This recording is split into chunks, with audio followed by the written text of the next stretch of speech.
For Andrew, you talked at the winter meetings about, wanting to be a seller at the deadline and kind of avoid having to patch maybe some of the holes you guys did last year. Like, how much the totality of this offseason is kind of referred up the roster as much as you can at this point of the year?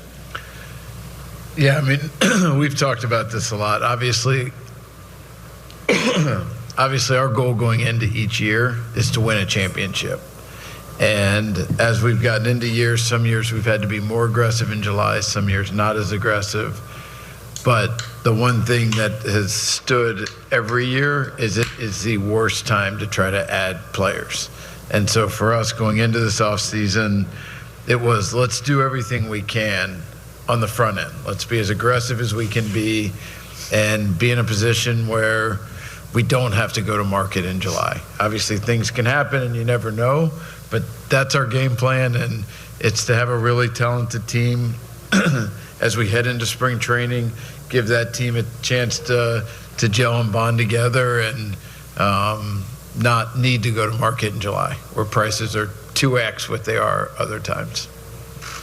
Yeah, Tanner, Andrew and Brandon, the front office talks a lot about making this a destination where players want to play. Speak to that in your own case. How has that kind of manifested itself across the board? I mean, California is beautiful, especially Los Angeles. I mean, who doesn't want to live here? And I mean, me and my wife are loving it right now, and we can't wait for the next 4 years, and it's going to be really exciting times, and we hope that we just keep winning.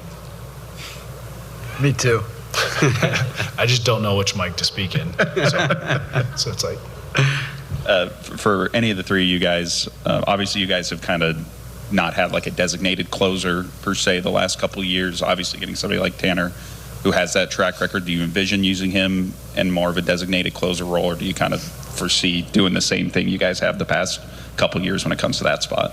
Yeah, I think throughout this process, having conversations with Danny and going through Tanner and obviously Doc and Andrew, I think Tanner's going to get a ton of opportunities to close games.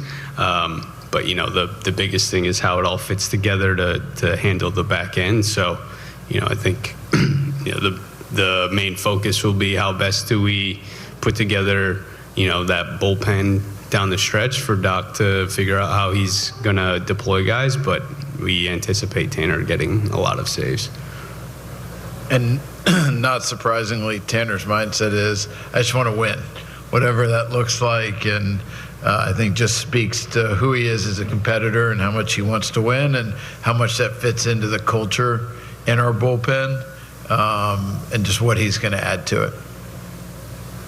Tanner, your story is not like an overnight sensation story. There's a lot of work coming from all the way back from Ohio to here. How would you describe that journey? Long.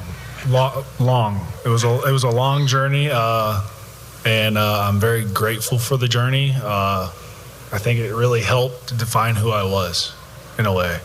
But I'm glad that I landed here in LA, and it was a long journey, fun journey, and I mean, anyone that has to go through it, I mean, you love it, you hate it, but it is what it is, and I'm glad everything clicked and landed me here. Was there something in Miami or even Baltimore that clicked for you that kind of turned the page for you? Definitely. When I was in Miami, Mel Stoudemire Jr. really helped me. And my first year in Miami, I wasn't the greatest, and we worked a lot. So I give a lot of credit to him. And in 23 and 24, everything clicked, and it was, hey, I'm going to go out there and attack.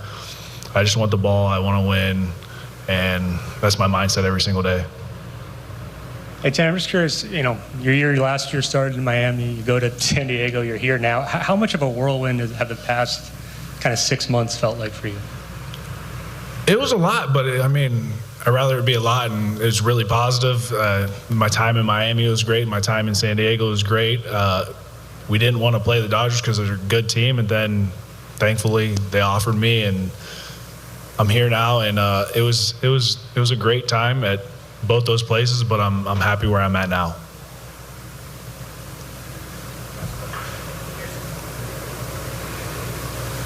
I didn't know which one. From what I've seen, you have a really good relationship with Evan Phillips. What is it like just... Like that. I don't like the guy. No, I'm just joking. What has he told you about this bullpen, this group of guys, and how much you're looking forward to just building relationships and really getting to know even coaches like Josh Bard? Oh, yeah, I'm definitely excited to meet everyone. And then, yes, me and Evan have a really close relationship, and he's probably texted me way too much this offseason. I love the guy, but not that much. So, no, it's going to be really exciting to meet everyone. And, I mean, the bullpen's a small family inside of a big family, and it's going to be great to build that relationship and then keep moving forward with that. Cool. Thank you. Thank you. Thank you, guys. The two mics. That's Sorry. good. You want to... Go after Tanner Scott. This guy brings it. He can touch 100 with the fastball. Good late slider, electric fastball. He looked so awesome when he was with the Padres. Got him with a slider on the corner. He looked so devastating in the playoffs. And Tanner Scott just blew him away. Left-handed batters, 0 home runs against Tanner Scott. Hey, he struck him out in the Padres win. He's had success against Shohei Ohtani. And Tanner Scott again struck him out all 4 times. He really comes at you. He has an unhittable fastball. Tanner Scott ends up closing the door. He was absolutely sensational for the San Diego Padres, and now Tanner Scott richly rewarded yonder with a 4-year, $72 million contract with the rival Los Angeles Dodgers. A pleasure to bring in Tanner Scott right now.